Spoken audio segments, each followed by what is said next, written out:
Lagyan mo pala ng hilo yung ano ko. Kulman. Mamaya.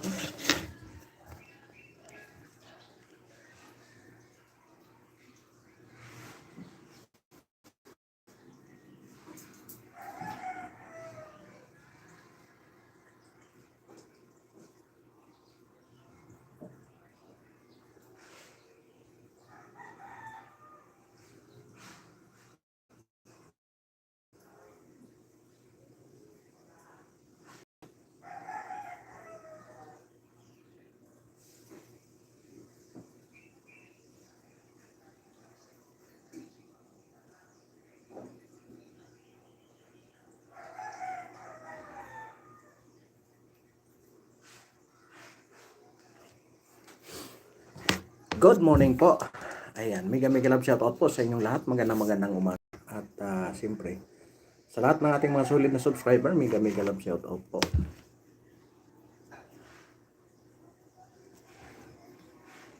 Alright. Bago tayo pumasok.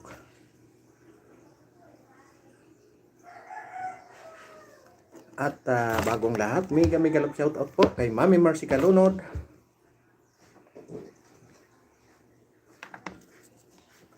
Kay Audrey Nicole, mega love shoutout po.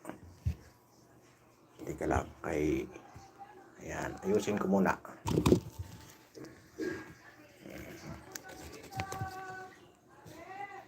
Ano daw yun?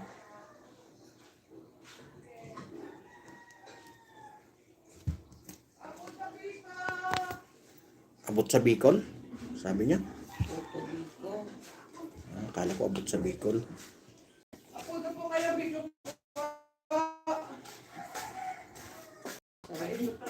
Abot sa Bicol.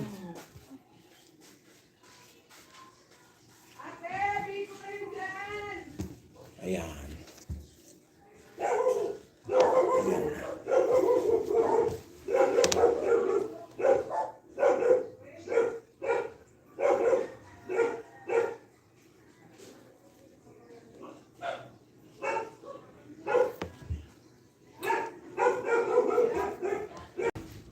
Ayan, mega love shoutout po ulit kay Mama Marcy Calunod.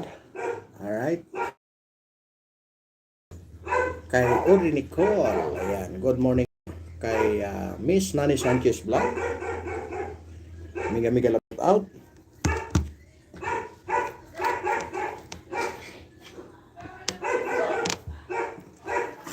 Ayan, kay Biyahing Brangelsa sa mega love shoutout. Kay Ma'am Analisa, mega love shoutout.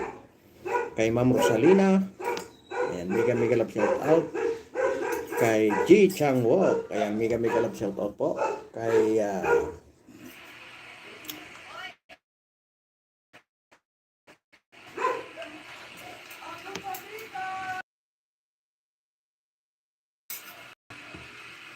ayan, kay Kagawad Antonihan, mega love shoutout. Kay Paul Donisa Official, ayan, mega love shoutout po sa inyong lahat. Magandang umaga.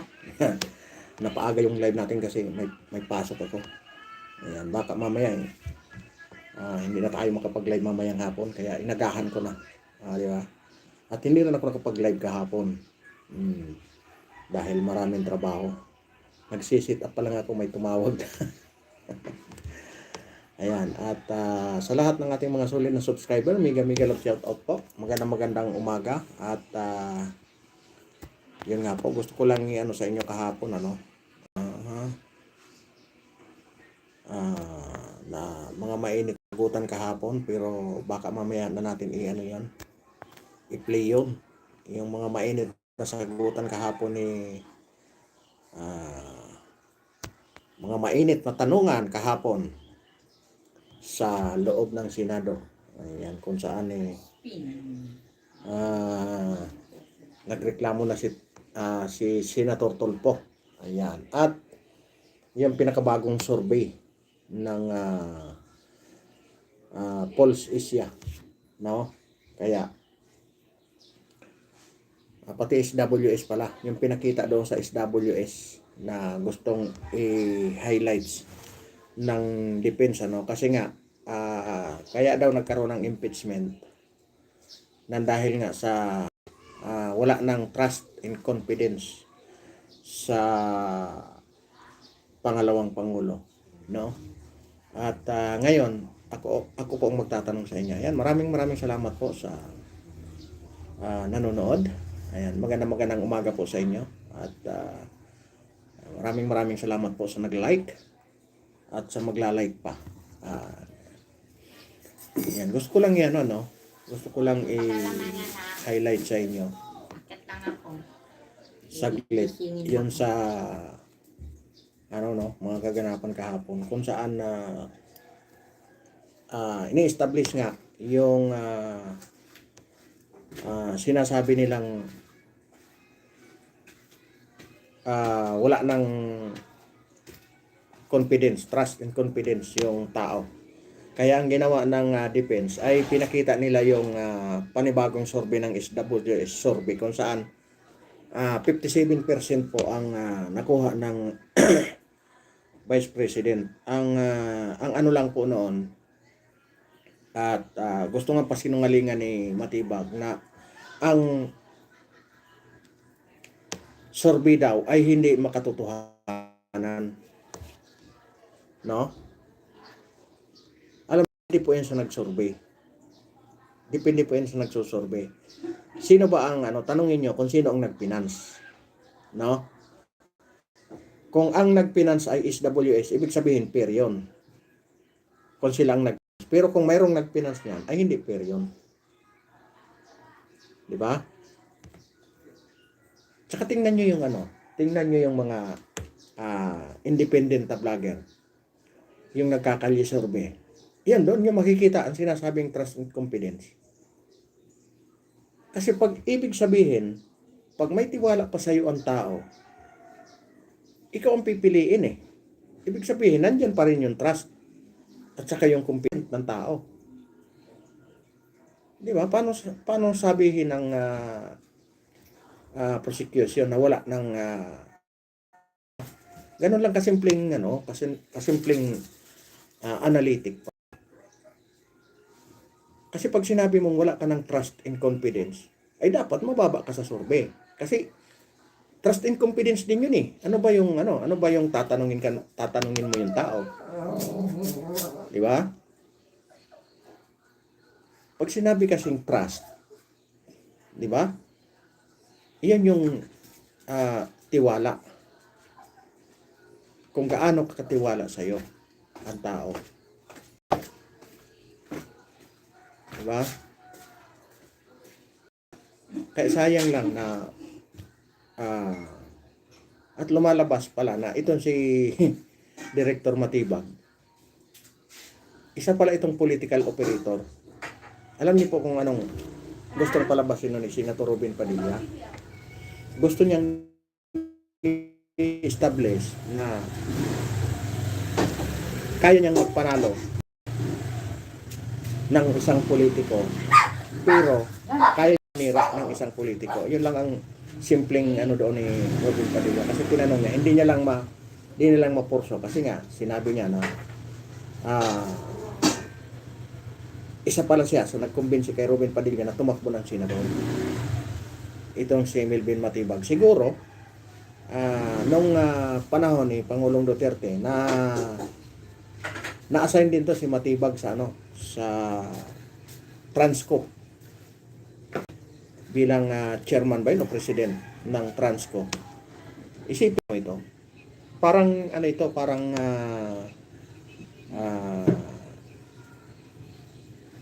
parang isang parang paro-paro na kung saan yung may halimuyak, doon siya makikisip-sip ng amoy ng halimuyak. Di ba? Kumbaga, kung saan ang pakinabang, doon siya. No?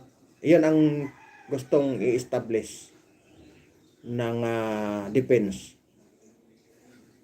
Kasi nga, tingnan mo, kung fair ba siya sa pag-iimbestiga. Kung siya ang fair sa pag-iimbestiga, yung asawa niya ay siya ang nag-endorse, isa sa nag-endorse ng impeachment laban kay VP Sara.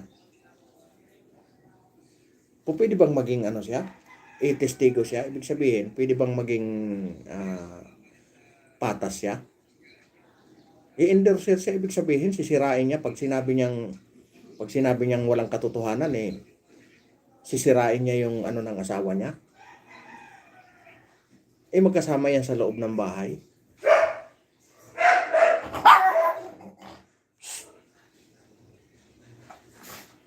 Ay. Di ba? Kasi kung trust and confidence ang pag-uusapan, siya mismo, si Director Matibag mismo hindi dapat pagkatiwalaan. Kasi isa siyang political operator. Di ba? Dati siya naglingkod sa Pangulong Duterte. Anong nangyari?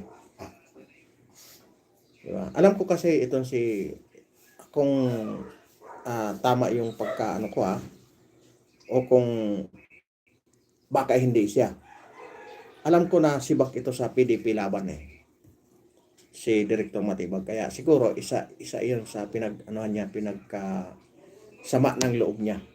Kaya ngayon, gumaganti na siya. No? Hindi ko alam kung hindi kumpirmado ang mga na ito. Kung siya ba 'yon or ano. Kasi alam ko sa yan na-assign niya ng Transco. Naging presidente ba o si chairman ng Transco. Yung sa transmission line. Ayan, company. Ayan, kaya noong 2017 noong 2018 parang at noong 2022 siya ang nag-endorse, no? Tapos biglang nagkaganon, no? Ang sa club inano pa ni Robin Padilla kahapon na sana kumuha sila ng testigo ng mga walang bahid ng walang bahid ng mga kasinungalingan. Kasi una nilang inilabas itong si Kalilong, marami palang kaso ng perjure. Unang-una yung pamimiki ng mga dokumento. Pangalawa, arbitrary detention. Yun yung mga lumalabas Kasi unang-unang nag-react yung paglabas ni Agent Kalilong ay si Mike Romero na isa siya sa inaresto nito. At hiningian di umano ng pera itong si Romero. At ito naman si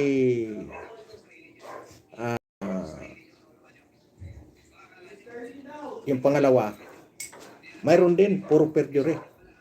Ibig sabihin puro pamimiki kanilang trabaho.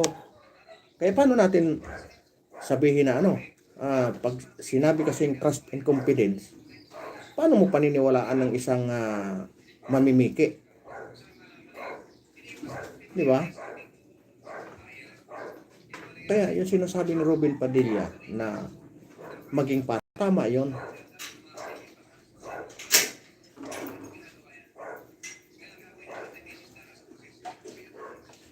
Kasi trust and confidence ang pinag-uusapan Tapos ang ihaharap mo, puro may mga kasong pamimiki. Paano pagkatiwalaan yon?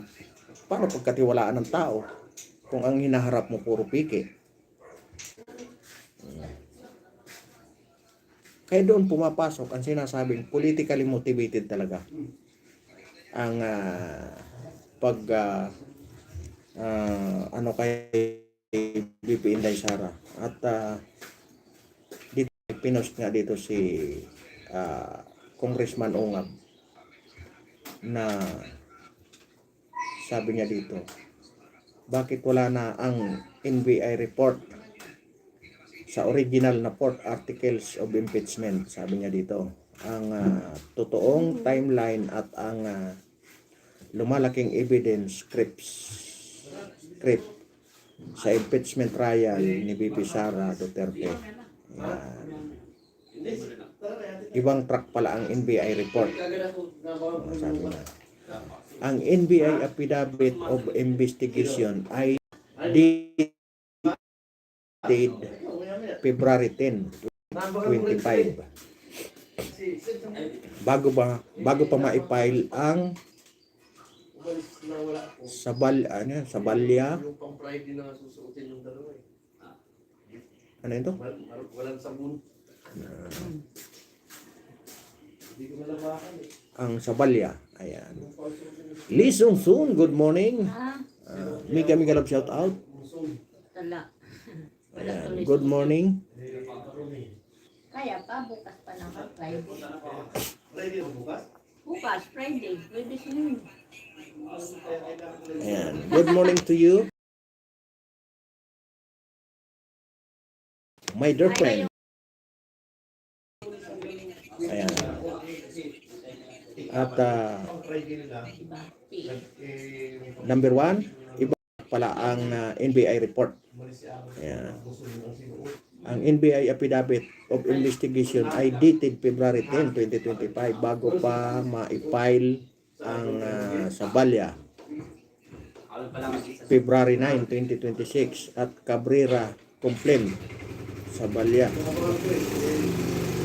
Ibig sabihin, dated February bago ang Sabalya ma-file. Bago ma-file ang Sabalya February 9 at Cabrera complaint February 10. Ibig sabihin, huli sila February 9. At DOJ mismo hindi tanggap. Ayan, teka lang Number 2, DOJ mismo ang tanggap hindi tanggap noon. February 5, 2025, sinabi ng DOJ na kulang ang NBI complete referral para patunayan ang krimen. Kailangan pang i-repair for case build up. Di ba? Number 3, idinagdag lang sa consolidation. Idinagdag sa consolidation, hindi naka-annex sa Sabalya o Cabrera complaints. Idinagdag lamang justice noong 29, 2026.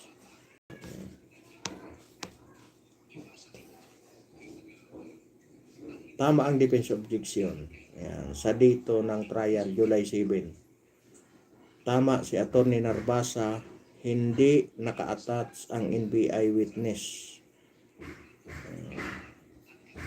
sa complaint at wala sa article na ipinadala sa Senado.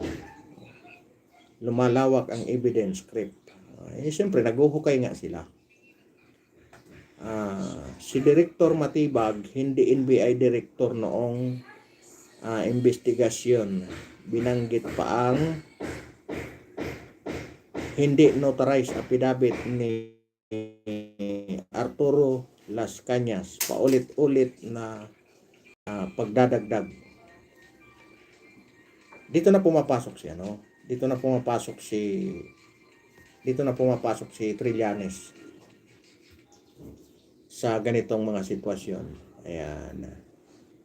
Good morning po kay Lee Sung Sung. Ayan. Mega love shout out.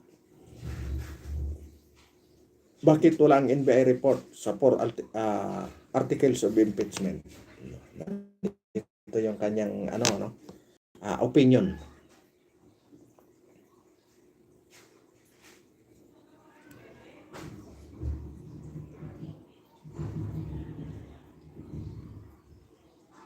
Ayan. Sabi dito ni Isidro Ungab, congressman po ito. Marami ang nagtatanong kung smoking gun daw ba ang NBI investigation sa pagbabanta ni VP Sara. Bakit hindi ito naka-attach sa 4 na article of impeachment na ipinasa sa Senado? Ayan. Unang tanong. Simple ang sagot. Ibang track pala ang NBI product. Ang affidavit of investigation ni NBI Agent Calilong ay dated February 10, 2025 bago pa man bago pa man ma-file ang Sabalya, February 9, 2026 at Cabrera complaint. Diba? Ang NBI report ay ginawa para sa ibang kaso, hindi para sa impeachment. Wala, alam nilang alam nilang gutom na eh. Wala nang mapapala. Kaya naghanap sila ng paraan. No? Ginawa ito noong February 10, 2025 para sa isang kriminal na investigasyon na mismong tinanggihan ng DOJ noong February 5, 2025 dahil kulang ang ebidensya. Na mismo nandun mismo naman, lumabas naman ito lahat doon. Ngayon, 1 taon at kalahati na ang lumipas. Ginagamit ito ng prosecution sa isang ganap na ibang klase ng kaso, ang impeachment. Kaya sabi niya, bukod pa rin noong February 5, 2025, mismong ang DOJ ay naglabas ng klarifikasyon na ang NBI complaint referral does not contain all the necessary evidence to prove the essential elements of the crime at kailangan pong i-refer for case build-up. Ibig sabihin, kulang. Diba? Mahina. Walang pupuntahan. Diba?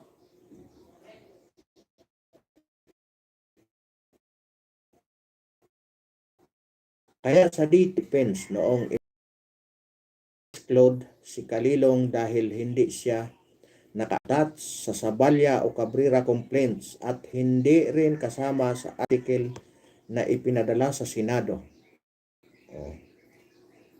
Ang tanong, bakit pinayagan ng tawag nito? Bakit pinayagan ng ng hukom yung hukom ng Senado? Bakit pinayagan, di ba? Ang NBI report ay idinagdag lamang ng House Committee on Justice sa panahon ng consolidation ng 4 na complaints at opisyal na sumulpot noong April 29, 2026 hearing. Hindi ito organikong bahagi ng original complaints ng ma-file ang mga ito. Pwede naman yung consolidation, di ba? Kung tingnan mo nga, nga nila, kumbaga tawag nito, naipasok pa nga nila yung na mabuksan yung bank account na samantalang pinagbabawal yun, di ba? Ngunit hindi lang ito ang issue. Muling sumulpot ang parehong pattern nang i-present ng prosecution si Director Matibag na hindi man NBI Director noon panahon ng aktual na investigasyon na binanggit pa ng affidavit ni Arturo Las Cañas na hindi notarized. Umamin naman po siya doon na hindi niya personal na naaktuhan nung ginawa ni Las Cañas yung affidavit. Isa na namang attempt magpasok ng bagong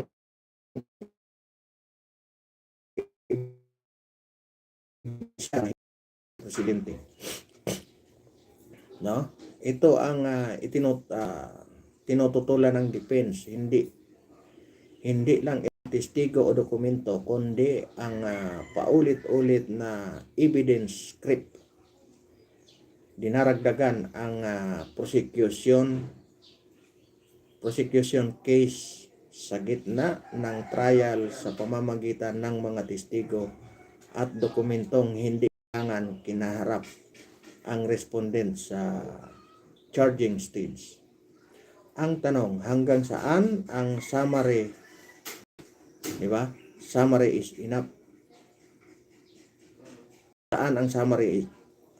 Ang tanong, hanggang saan ang summary is enough doctrine bago ito maging blanket license para sa walang katapusang bagong ebidensya? Ayan. Yan ang tunay na consolidation. Question. Hindi lang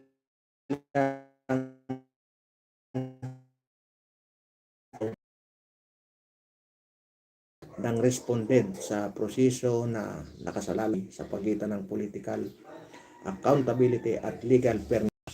No? Yan ang yung sinasabi kahapon ni Robin Padilla, kung saan parang kinukutya pa siya ng mga katabi. At ayun, nasermonan tuloy. No? Nasermonan tuloy yung mga nasa likod. Mga nasa likod ng prosecution. Nasermonan tuloy sila. Yung mga meron ba? Nag-comment yung mga meron, hindi man sila kasali. Dinasermonan tuloy sila. Di ba? Kaya, sinasabi nga ni Robin Padilla na kung ang lahat ng mga testigo ay puro palsipikado, ang kalalabasan ng kanilang pagtitestigo ay palsipikado pa rin. Di ba? Kasi nga, ang nangyayari kung palsipikado yung mga nagtitestigo, sigurado yung ginawa nilang affidavit ay palsipikado pa rin. No? Kaya sabi niya nga, sa paulit-ulit na pagsisinungaling, pwedeng taasan yung parusa ng perjury. Tama naman kasi kung ganyan lang naman, kung ang penalty lang naman, wala namang priso kasi bayad ka lang ng penalty sa napakaliit na halaga. O dilakyan na para wala nang magsinungaling. Kasi titingnan mo ang mga testigo na yun, puro may kaso. Yung isa pang gusto nilang iharap na si tawag nito, yung isang kidnapper. Mas malupit yun kasi talagang maraming kinidnap yun.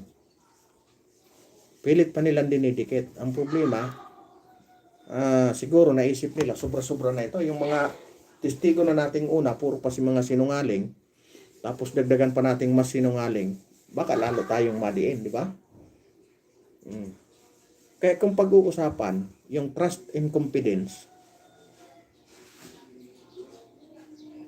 di ba? Kung pag-uusapan, ang trust and confidence,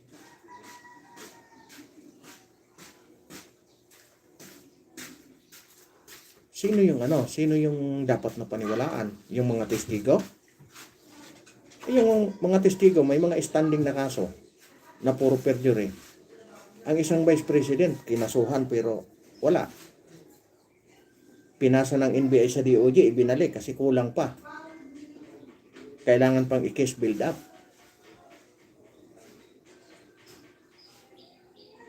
Kaya ngayon, sino ang sasabihin natin na walang trust and confidence? Pagdating sa survey, 57% ang tiwala ng tao.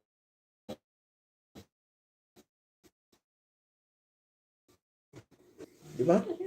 Papagising kasi nila. Ang gusto lang ang impeachment kasi ay isang political maneuver. Kung saan, pag ayaw mo sa isang politiko, gagawa kayo ng mga senaryo. At yan. Ang nangyari, nagkaroon ng impeachment ang isang vice president. Nakakuha sila ng magandang anggulo para makasuhan, para matanggal sa kanyang posisyon. At sino ang makikinabang? Siyempre, pag natanggal ang isang vice president, ang mamimili ang presidente. Kaya political maliwanag yun, na political political maneuver.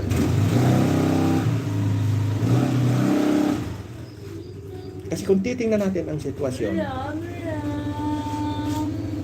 kung pag-usapan ang trust and confidence, sa tatlo pa lang, wala na, giba-giba na ang prosecution. Giba-giba na. Una pa lang, paano mo pagkatiwalaan ang isang tigo na mga sinungaling? Diba? Trust and confidence ang pinag-uusapan eh. Ang testigo mo, may stand na kaso, puro perjury. Yung political operator. Saan mo ilalagay doon yung trust? Manalo, matalo ang depensa dyan, ang accusation, sa bandang huli, mananaig pa rin dyan ang politika.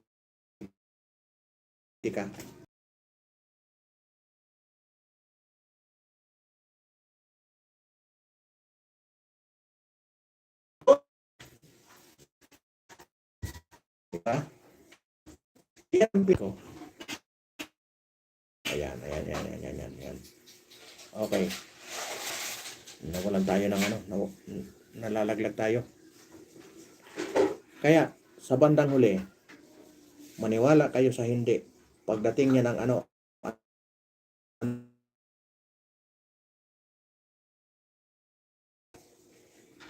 kaya wag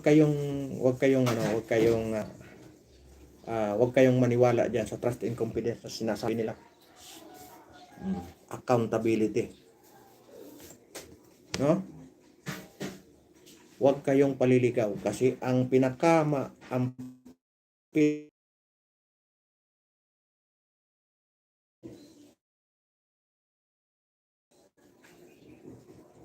grabe ang kaya makikita nyo, doon nyo makikita kung gaano kagalit ang tao. Pilit nilang dinadivert. Ang sinasabi nilang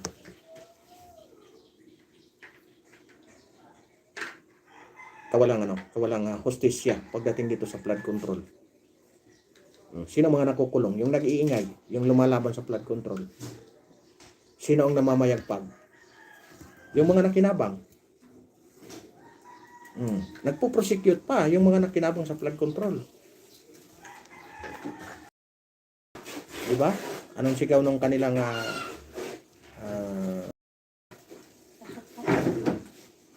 anong sigaw kung wala ni Romualdez, walang parang Romualdez ang maraming pera. Yung pera natin lahat, inako na ni Romualdez. Grabe kapuri na ni Romualdez eh.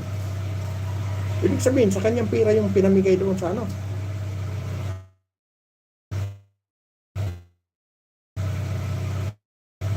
Kaya kung kayo nabahagian, kung kayo ka babayan ni Luistro, huwag niyong gawin santo si Luistro. Ginawa lang kayong ginawa lang kayong sangkalan yan. Kailan ba nang pira ni Romualdez ang pinamigay? Kung pinamigay ni Romualdez yun, ubos ang kayamanan niya. Lalo pang yumaman eh. May mga balita nga na hektarya yung nabiling lupa sa Amerika eh. Kaya sa tingin ko kahit i-demonetize na yung 1,000 pesos, papayag mga yon. Kaya hindi man nila i-deposit yan. Mahalata yung kanilang kayamanan eh.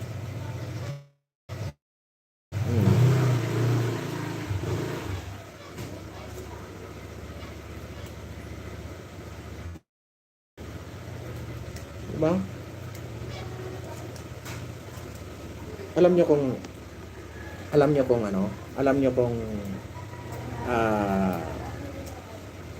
tingnan nyo yung mga ng mga vlogger, yung mga political vlogger, ang pinaka mga malumanay na political vlogger yung lumalaban sa administrasyon. Alam nyo kung bakit? Takot silang makasuhan. Kasi bawat galaw, binabantayan sila. Pag nagkamali, kaso ang abutin. Pero tingnan nyo yung mga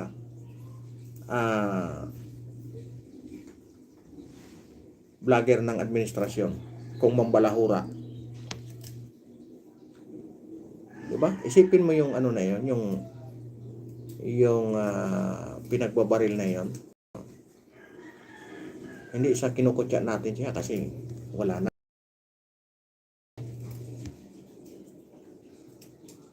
Isipin mo, pumunta doon ng ibang bansa ang Vice President para lang magpalaglag. Di ba?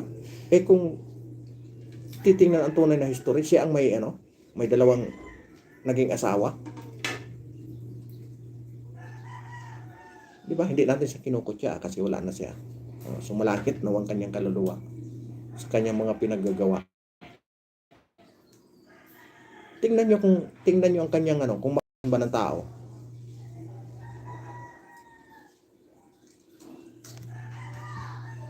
Kung murahin niya, ganun-ganun lang eh.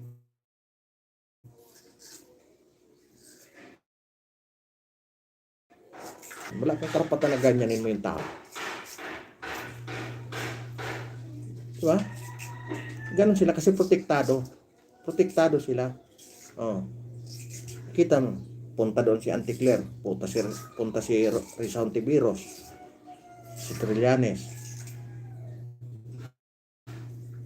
Kasi baka nag-iwan nyo ng video mga lumalabas na kanilang conversation na nagkaunsihan sa pera. Baka mamaya nakatunog na yan dati pa, nag-iwan ng video. Madisgrasya sila lahat, lumabas ang kanilang baho lahat. Kasi baka matagal lang nagkaunsihan yan. Yan ang matigal ko na sinasabi ko sa inyo mga boss. Bago sila nagkaaway-away dyan, ang isang Sara Duterte nasa DepEd pa, may offer na. May offer na sa amin mismo.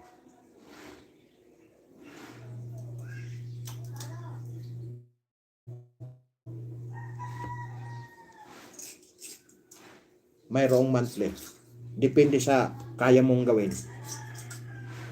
Kaya ang tanong ko sa kanila, mayroon ba tayong sariling attorney? Sabi nila wala, bahala. Nako, kung magbigay sa akin ka lang, kung magsweldo ka sa akin ng 50,000, kulang pa yan sa attorney's fee. Acceptance pa lang, 30,000 na. Yung 50 mo, kulang pa yun. Acceptance pa lang yun, ha?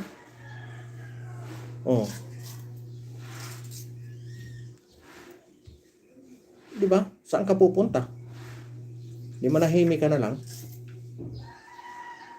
Diba? Kaya, diyan mo makikita na talagang ang mga iilan-ilan lang makita kang mga nagmumura dyan. Yung murang may sense.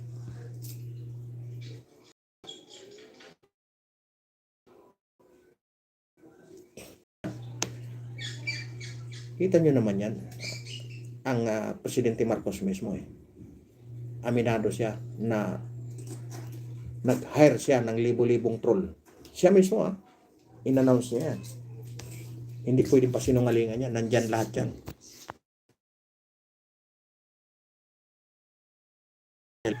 Kaya hindi pwedeng itanggi yan. Kaya sa libo-libo na yan, isa yan si Mima dyan. Yung na maalam na si Alicia Mima. Alicia Mima.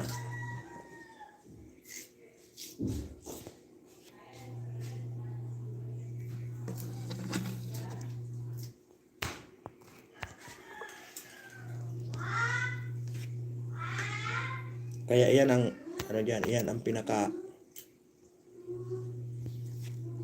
iingatan talaga ng mga vlogger ng lumalaban sa administrasyon, lalong-lalo na sa flood control. Talagang sila kasi mga nakabantay yung mga kalaban nila nakabantay, anytime pwede silang kasuhan.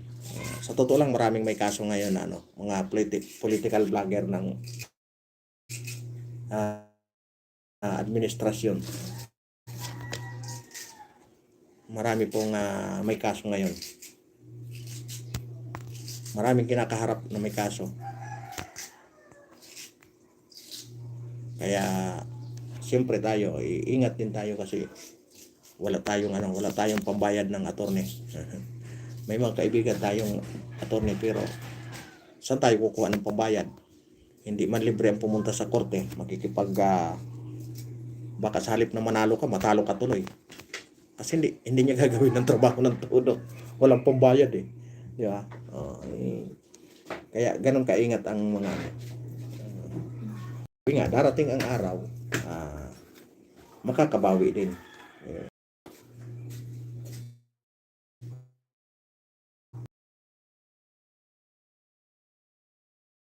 Oras na pala tayo. Papasok din ako sa trabaho yan. Nakaprepare na ako. Ready to go na tayo.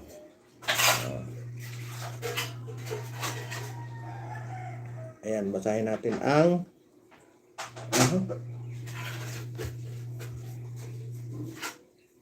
Teka lang, basahin natin ang ano ni Senator Amy Marcos. Ang kanyang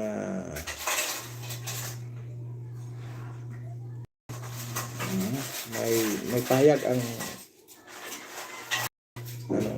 ano sinasabi niya dito.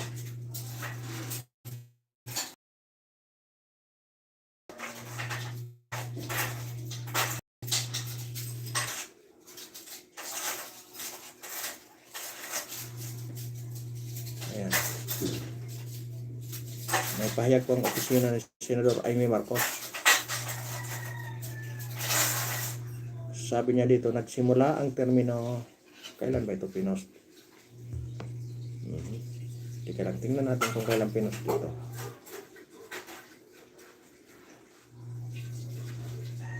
Ito dito, nagsimula ang termino ng Vice Presidente noong Hunyo 30, 2022. Ang mga sinasabing ginawa bago ang pitsang ito. Yan yung kanyang yan.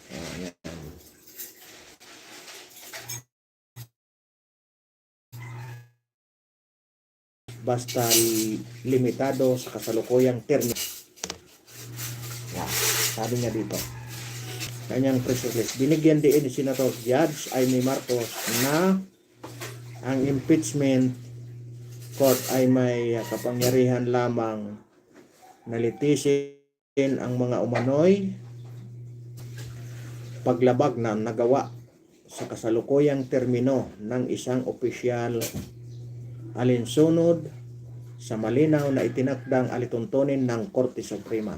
Yan sabi ni Amy Marcos. Dahil dito inihayag ni Senator Judge Marcos ang kanyang pagtutol sa pag-isyo ng mga subpina para sa Bank, BIR at Anti-Money Laundering Council o AMLAC record na sumasaklaw pa sa mga panahon wala sa kasalukuyan. Ayon kay Marcos, malinaw ang pinal na desisyon ng Korte Suprema sa kasong Duterte versus House of Representatives GR number 278353 na ang mga paratang sa isang kaso ng impeachment ay dapat tumutukoy lamang sa mga kilos na may kaugnay sa kasalukuyang terminong pinaglilingkuran ng isang opisyal. Ayan. At dito naman,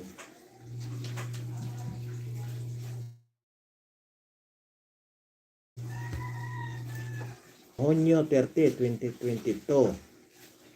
Ayan. Ang mga sinasabing ginawa bago pa ang pitsang ito ay hindi maaaring maging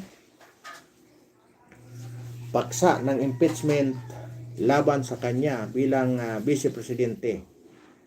Ayan, pahayag ni Marcos. Ayan, aniya anumang aligasyon ng hindi maipaliwanag na yaman kung bago ang Hunyo 30, 2022 ay wala sa saklaw ng paglilitis sa impeachment. Kung may usapin tungkol sa mga naipong ari-arian bago ang kanyang panunungkulan bilang isang Vice Presidente, simula Hunyo 30, 2022, aniya ang Bank Secrecy Law ay papahintulot sa pagkuha ng mga record na ito sa impeachment proceedings, ngunit tanging sa loob lamang ng panahong saklaw ng kasalukuyang termino. Dagdag pa niya, Ang BI records ay maaari lamang ilabas sa pahintulot ng Pangulo sa ilalim ng National Internal Revenue Code at dapat ding limitado sa kasalukuyang termino. Ay, sino ba ang nagpapa-impeach? Di ba ang presidente? Kalaban ng presidente. Di ba? Naninindigan si Senator Judge Marcos sa kanyang pagtutol sa paghingi ng mga datos mula sa Anti-Money Laundering Council, AMLAC. Ipinaalala niya na ang impeachment court ay hindi exempted sa mahigpit na confidentiality requirements ng Anti-Money Laundering Act, lalo na matapos itong amendahan ng Republic Act number 11521. Nagbabahala si Marcos na ang pagdinig sa mga aligasyong wala sa saklaw ng kasalukuyang termino ng Vice Presidente ay paglabag sa itinakdang jurisdiksyon ng impeachment court at pag-agaw sa kapangyarihan nakalaan sa hudikatura. Aniya ang mga hinihinging subpina ng prosecution ay labis ang saklaw at tahasang taliwas sa malinaw na mga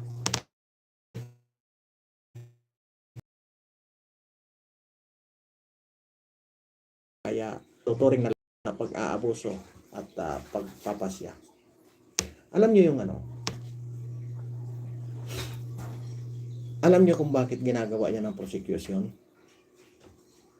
Ang may pakana niyan ay si Trillanes. Kasi matagal nang atat na atat yan eh. Noon pang nakaupo pa si Duterte. Talagang mainit na yan si Trillanes tungkol yan sa bank record na yan na sinasabi. Kaya ngayon lang nagkaroon ng pagkakataon. Ginamit naman ng prosecution.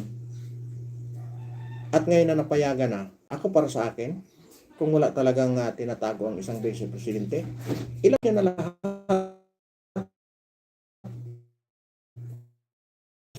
Diba? At doon mapapatunayan na pwede ng sa pagpiperjury, sa pagnanakaw ng mga dokumento na yan. Kasi matagal nang atat na atat yan si Trillanes eh. Kung matatandaan nyo, nagtangay pa siya ng mga reporter sa Hong Kong. Kasi nga, mayroon daw doon bank account ang mga Duterte sa Hong Kong. Nagtangay pa siya doon, ang mga reporter. Doon pa siya nagpa-press con sa Hong Kong. Kaya gusto ko mabuksan yan para once and for all. Mapahiya talaga ng husto ito si Trillanes. Kasi yan, atat na atat siya dyan eh. Nagkaroon ng pagkakataon, nakakuha siya. Parang yan eh.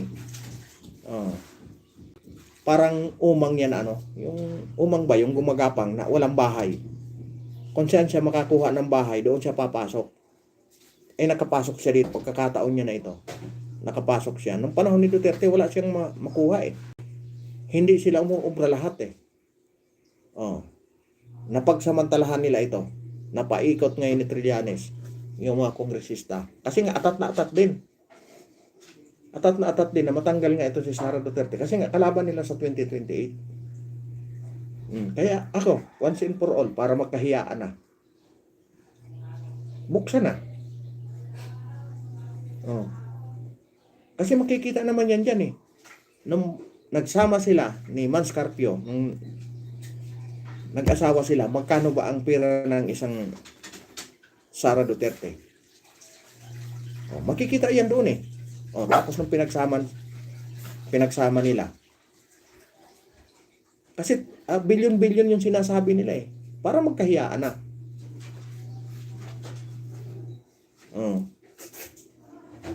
Para once and for all matapos na ang lahat.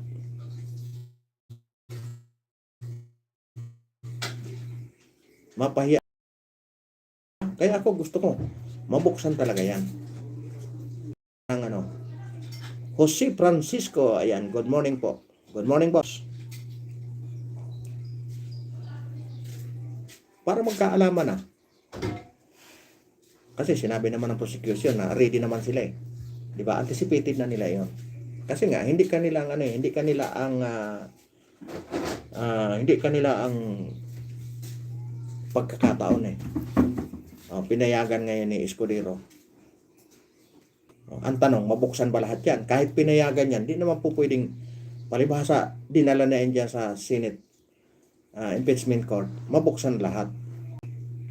Siyempre, marami pa yan dyan. Sinasabi nga ni Frankel Salvador, oo nga, pinayagan na, nadalhin sa Senado. Ang tanong, hindi ba mag-o-object yung defense pagdating doon?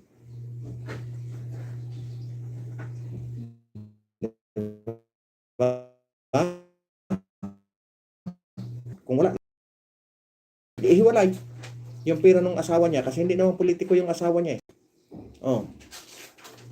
Simula na nagsama sila, sino ang mas malaking pera sa kanilang dalawang mag-asawa?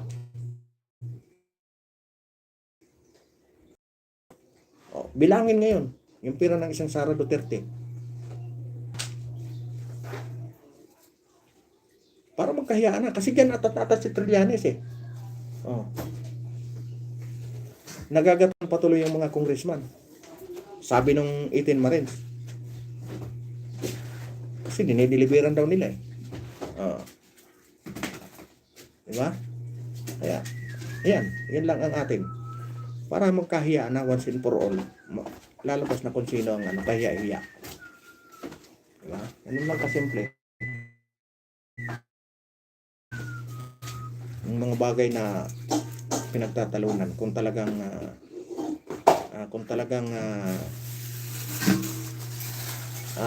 walang tinatago, ilabas na ang lahat.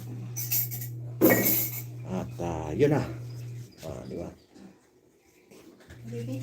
Nakaisang oras na tayo. Ayan, maraming salamat po sa inyong lahat. At 8:30 na. 8:40. Alright, maraming salamat po. At may kalam shoutout po kay Mami Marcy Calonon. Magandang madaling araw po sa inyong lahat dyan. Ayan, magandang umaga. Sa lahat ng dumaan, maraming salamat po. Jose Francisco, ayan, kay Lee Sung-hoon, at sa lahat, ayan, at sa nagtamsak, maraming salamat po. Magandang umaga po.